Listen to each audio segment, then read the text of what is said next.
All right. Hey, welcome to another episode of geekoutdoors.com. So hopefully this live stream is running because as you could probably tell from the title, this is actually the first time that I'm live streaming using my Sony A74 camera. And if you haven't seen it, I did do a video talking about my Sony A74 and I've had this a little over 2 months now. And so I'm still learning a lot about this particular camera and I'm just testing things out. And so hopefully if anybody's actually watching this stream, you could actually see what's going on as I'm learning how to use this right now with this camera because things are just a little bit different versus my previous camera, which is the Panasonic Lumix G85.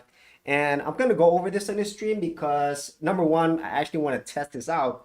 But number two, this might be helpful for people who are maybe new to streaming or maybe people who've never done this with their camera. And at least for me, this is helpful for me as well because not only am I testing this out, but I could also maybe ask questions from other people who actually have Sony cameras or even the A7 IV because there's definitely some things that I haven't yet figured out. So let me go ahead and move a few things.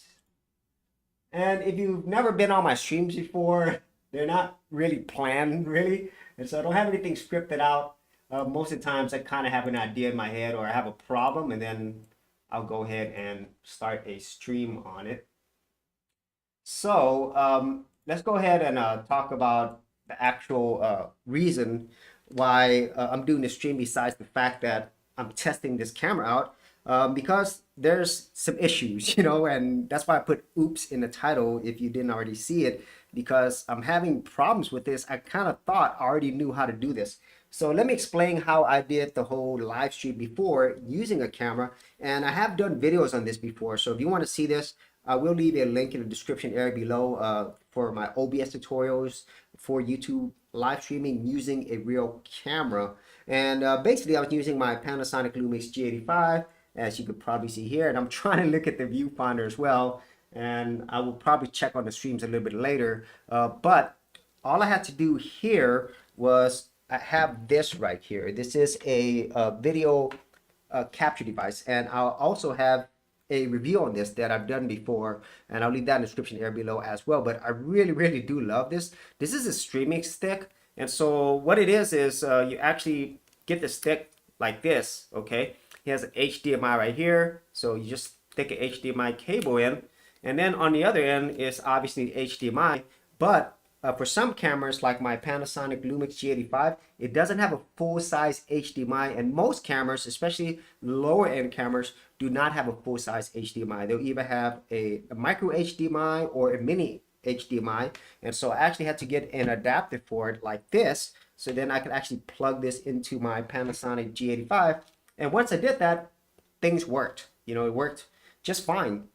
However, whenever I got the Sony A74, one of the biggest benefits of having this camera, among many other things, is the fact that it has a full-size HDMI output. So, which is great because I could simply just plug this directly into my camera, and I thought things would work.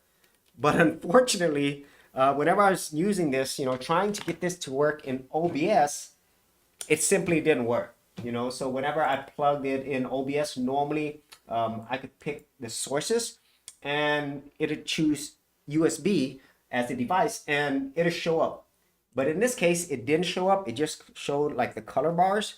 So if you've ever done any type of, OBS live streaming or just recording using OBS and using different video sources, you do have an option to choose the video sources you want. And if you have something plugged into your USB, whether it's a webcam or a camera or one of these HDMI adapters, you'll be able to see it. But in this case, I wasn't able to see it. And so far, I haven't been able to figure out why. I haven't done extensive research on it yet. And typically, you could go into your external setup settings, or in some cameras it might say HDMI or something. So on a Sony A74 there is an output external output setting, if I remember correctly, and that's where your HDMI settings are. But in this case, I did not see an option anywhere where it would control whether or not it would be on or off.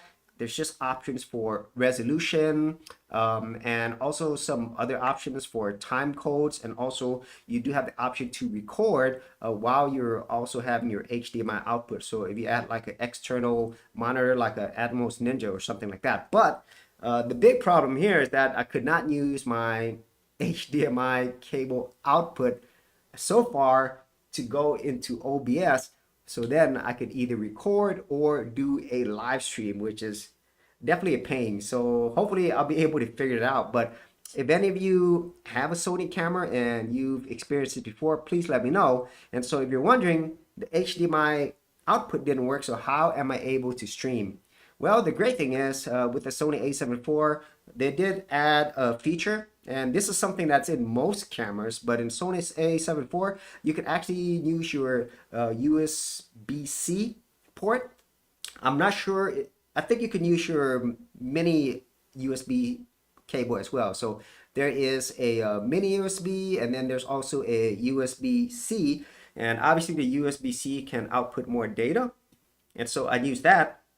And whenever you use that port, the camera will ask you, what do you want to do? So whenever you plug your camera into a USB port, it'll give you some options. And one of the options is to actually do streaming, which is awesome, which is a feature that I don't think existed prior to this. You had to have some type of Sony software to make it work. But in this case, like other cameras, you just plug it in and it'll identify it and it'll work. And so that's kind of my frustration right now. I don't know why it's not working with just the HDMI cable by itself. So if any of you know, please let me know or put in the comments area below. Now, since I do have this live streaming, one of the things that I noticed right away is just the overall quality. This camera is just absolutely amazing, and I'm pretty sure you've heard that from many other people. But after using it for 2.5 months now, I'm so glad I got this. And one of the best things, and I'll keep talking about this over and over, is the autofocus. The autofocus on this is really great, and this is something that I really could not rely on whenever I'm using the Panasonic cameras, and I really enjoy using that.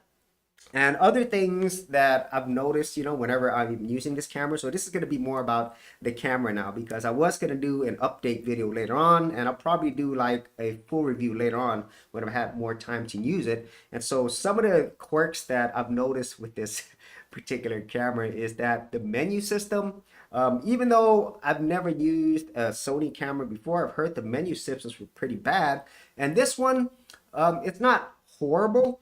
But whenever you compare it to something like the Panasonic menu system, I don't have a Canon camera yet, so I heard that menu system is really great. But this one's really easy to use. Things are intuitive. The Sony menu system, even though they say it's better than it was before, I don't have any prior experience. It's very convoluted. Yeah, there's a lot of pages of information, a lot of things, the way they're labeled, it doesn't really make sense. Okay, so even though I wouldn't say it's horrible, now that I've used it longer compared to something like this, it is very confusing and complex. Just something like the external output, that was not as easy for me to find. And also, if you go into like your custom memory settings and stuff like that, it gets confusing. So it's kind of hard to explain. And maybe I'll make another video on that later on. But that's another thing that I noticed. And then other weird things, like whenever I'm using this, the actual EVF, okay? So this is normal. So whenever you have your EVF and you have your screen open, right? You have your face away from it, your EVF will turn off, okay? Which is normal, so it's saving power. But the Sony one, it's very, very aggressive. And so in some cases, you might be using your screen, like say, for example, I might have my mic, right? My mic, and I'm having it turn the other way. So then I could actually get my audio whenever I'm doing videos like this. Or maybe, honestly, whenever I'm doing product videos, okay? When I'm doing product videos, I have the mic turn the other way. Now, the problem is, whenever the mic's on this side, it actually blocks the EVF temporarily. And so it actually turns it off, which can be a pain. Actually, it turns it off on the screen. I'm sorry, yeah. So it'll turn it off on the screen and then it'll show up here because it thinks that you're putting your face up to the EVF. And so whenever you do that, it turns your screen off. So I actually had that mixed up. So that is a problem with the it's kind of a pain actually. And I haven't yet figured out how to fix that because once again, the menu itself, there's a lot of options there, and maybe there is an option to control that. Whereas on a Panasonic, you already have a built-in button right here. It's for LVF. And so say, for example, you were doing a product recording video, right? And then you had your mic on here and you didn't want the actual screen to turn off because it thinks you have your face up to the EVF. You could actually toggle that and turn that off and on, you know, which is something I wish the Sony had. Maybe it has it in there, but I haven't found it yet. And once I do, you know, you could set a custom button, which is a great thing. But just out of the box, things like that really bother me quite a bit. And then other things, and you've probably seen a recent video that I did. I did end up getting one of these. It's actually a camera strap. And so I probably don't have to tell you, but if you are going to be spending money on a camera and accessories, and especially, you know, you're going to be getting more lenses and stuff like that, well, this is an investment and you want to protect it. So if you don't get a camera strap, I highly recommend that you do get some type of camera strap.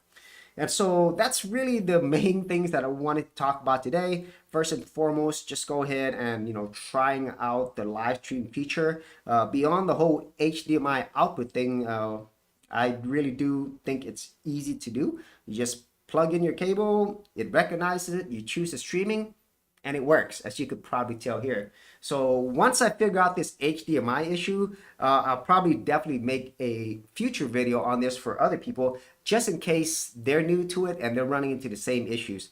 Hopefully it's not a limitation because I know that HDMI output is supposed to work. And so I don't know if there's any limitation, like whether or not you can't plug it straight into your computer, or whether or not it only works with an external monitor or something like that. Hopefully that is not the case. I don't think that's going to be the case because I definitely don't want to rely solely on that, because whenever you plug it directly from your camera over to your computer, it still has to do processing. Your computer has to do processing. So that's why, you know, having one of these, you know, adapters right here, these video capture devices, that's kind of what they do. They're doing a lot of the work, so then your computer doesn't have to, you know. So that is the benefit of having that. And obviously there's more advanced HDMI converters and so forth. Most people buy Elgato, and also there's many other devices that are going to require a HDMI output. So hopefully I'll figure that out soon, because I don't enjoy using the USB cable that came here